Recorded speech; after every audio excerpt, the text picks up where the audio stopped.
Dallas police say the woman arrested for shooting a singer after a concert this weekend has admitted to the crime. Yeah, they say that she watched the entire performance, then got an autograph in line after the concert. That's where she opened fire. Fox 4's Peyton Yeager live in Dallas with the story. Peyton.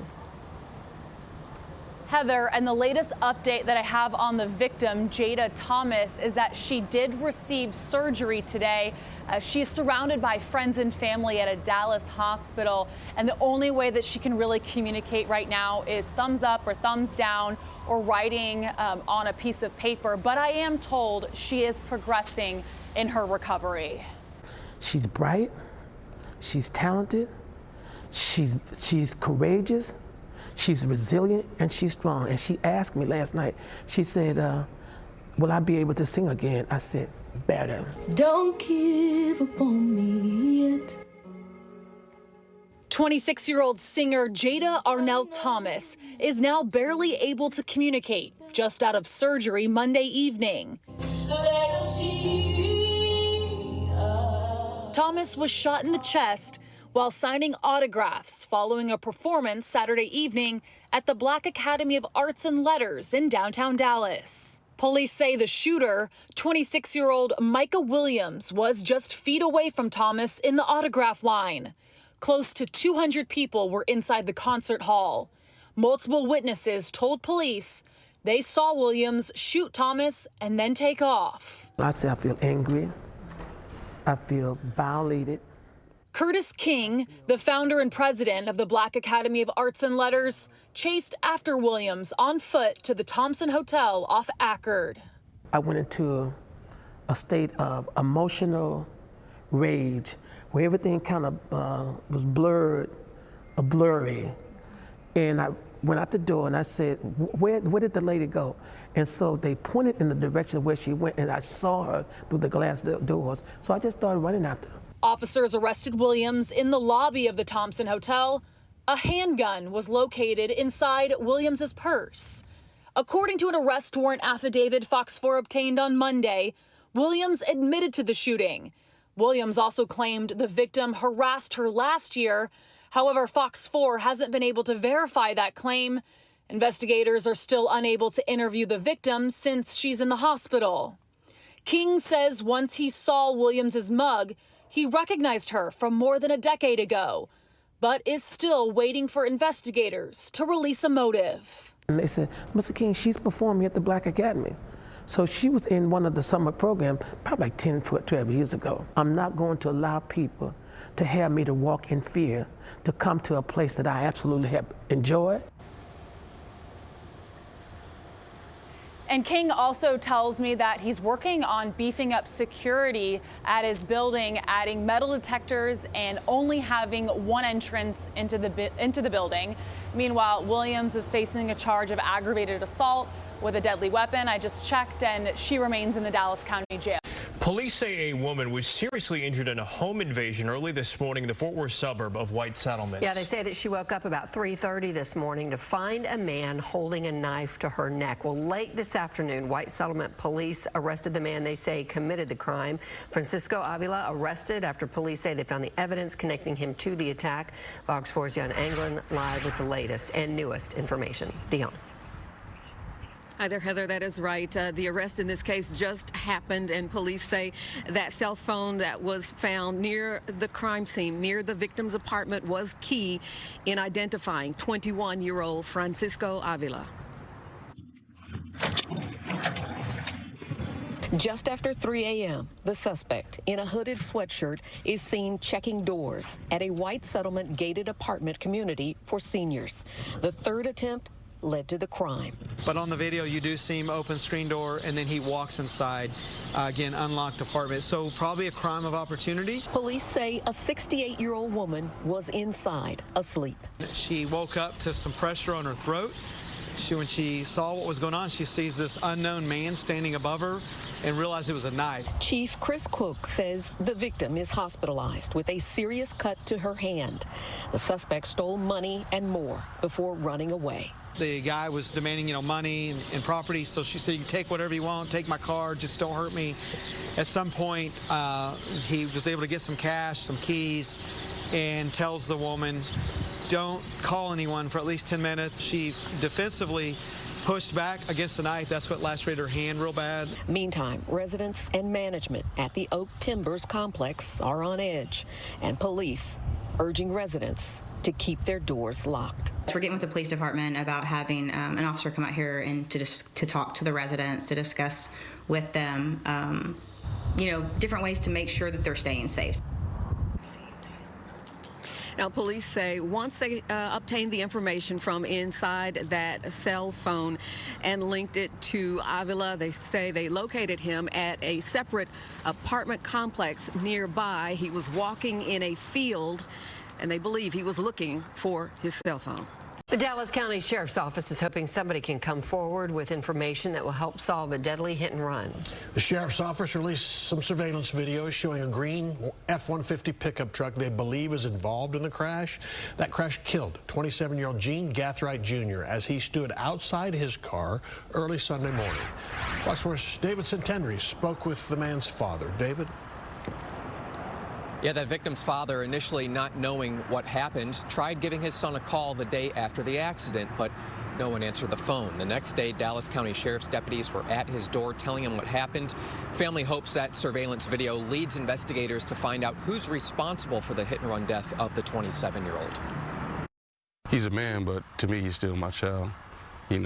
Gene Gathright calls his son, Gene Gathright Jr., every Sunday. But this past Sunday, Gathright Jr. did not answer his phone. I noticed that when I called him, it went to voicemail. The 27-year-old's father says it was unusual. He never gave me a call back. So Monday came around, and I just picked up the phone, and I was about to dial his number. The sheriff's knocked on my door, and they gave me the bad news.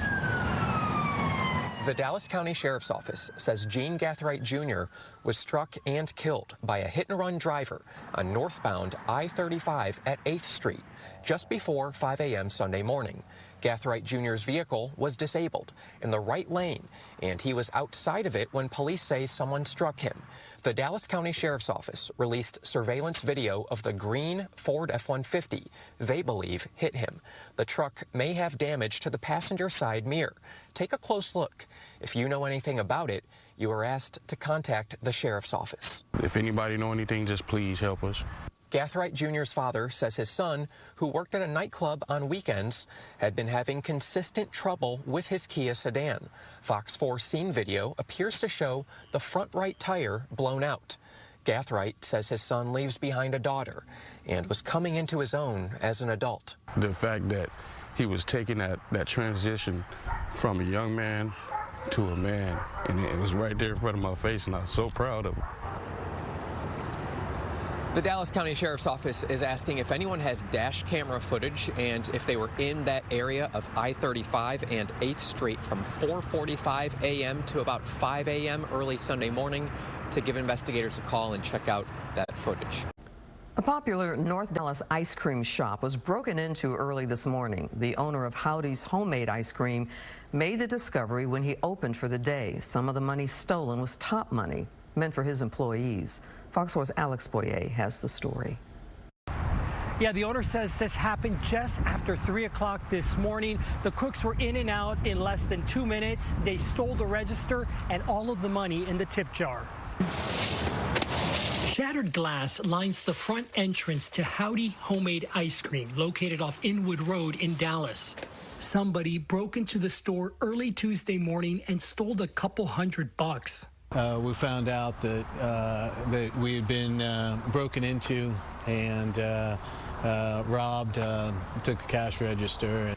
Owner Tom Landis said they also stole money from the employee's tip jar. I think really the most frustrating thing is that guys like Brant just work so hard, and they really rely on their tip money, like a lot of the restaurant industry, and that was taken.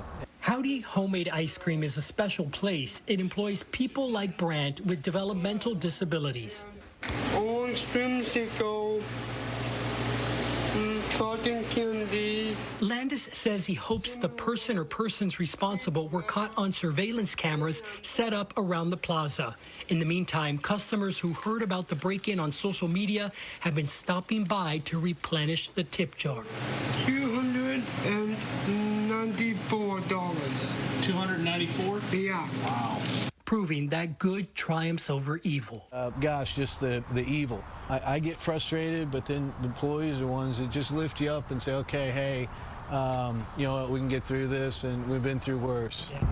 The incident has been reported to the Dallas Police Department. They plan to reopen to the public today, so the best thing you can do for these folks is come out and support them.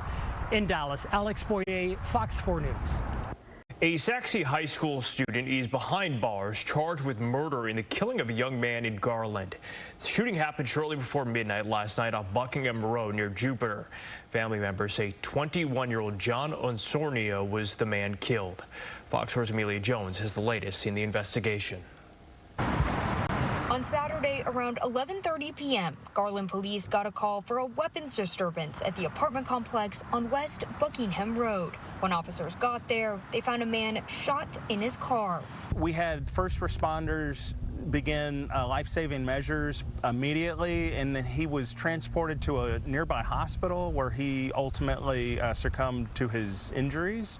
Family identified the victim as 21-year-old John Orsinero of Richardson. Witnesses told officers what the suspect looked like and the direction he ran. A canine unit was brought in and tracked a scent several blocks away, where police found a 16-year-old hiding. And he was hiding several blocks away at a different apartment complex. Police say the 16-year-old is a student at Saxe High School. His name and identity haven't been released. He's currently charged with murder and was taken to the Dallas County Juvenile Department. Police believe this was not a random act of violence, but they say they're still investigating the circumstances. On the surface, it appears that they knew they were going to meet at that location.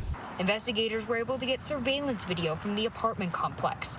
They plan to do a search of the suspect's cell phone, too. Figure out what platform they were speaking on, and then we're going to get a warrant for that. And that could take several weeks for us to be able to definitively say, yes, this is why they met, this is what they were up to, this is what they talked about. The canine unit also found crucial evidence at the scene, but police wouldn't specify if the evidence was a firearm. They say the charges could change as the investigation unfolds.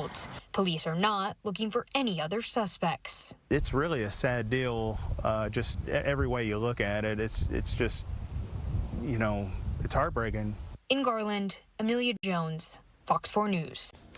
People in multiple states say they have received racist text messages since the election. Those messages indicate the receiver has been chosen to, quote, pick cotton at the nearest plantation. And now the FBI and other members of law enforcement are trying to track down whoever is responsible. Fox 4's Sean Rabb in our newsroom with more. Sean. I can tell you the texts are continuing. I just received a message from someone who got a text 20 minutes ago. The shameful subject matter evoking emotion, not just for those who found them on their devices. Some in North Texas who got the text contacted the FBI, like the young lady who shared her story with us.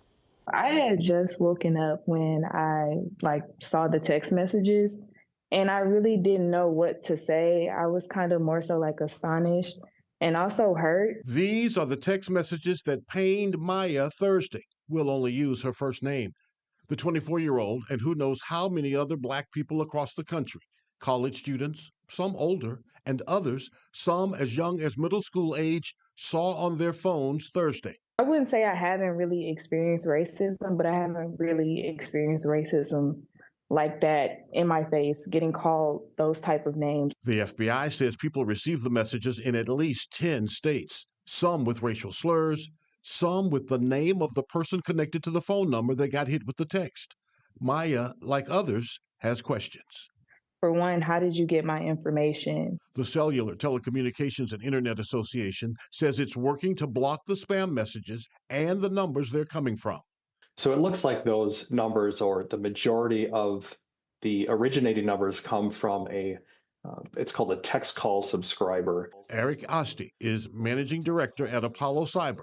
He believes it's not a single person behind this, but rather individuals or an organization using a service to send multiple messages out. So the next steps for law enforcement are to work with the service provider. So in this case, it looks like Text Now was involved. There may be others, and to see if there's any internal logging on the Text Now system that could tie or correlate the originators from that call to the victims. This presidential election has really divided us a lot. After the results and whatnot, I did see a lot of division on Instagram. I don't feel like who's in office should give you the right to want to be racist or blatantly just nasty to other people. And while it's not known who, persons, group, or nation is behind the troublesome text, the purpose is to plant seeds that will grow into discord along political and racial lines in our country.